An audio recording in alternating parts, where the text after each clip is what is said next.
Senggigi Beach, Indonesia.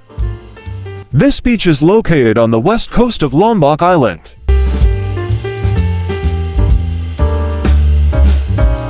White sand really spoil your eyes.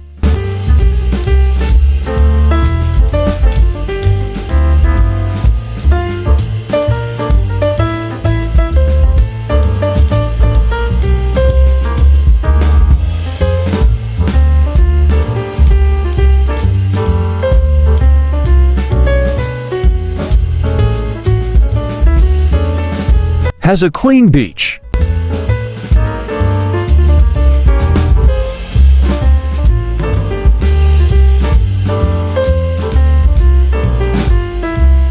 There are many things you can do like snorkeling or just sunbathing and relaxing.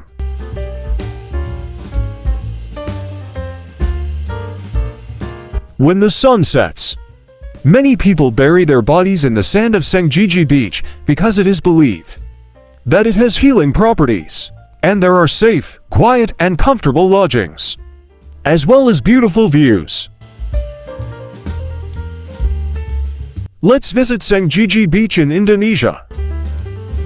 Thanks for watching, and don't forget to subscribe.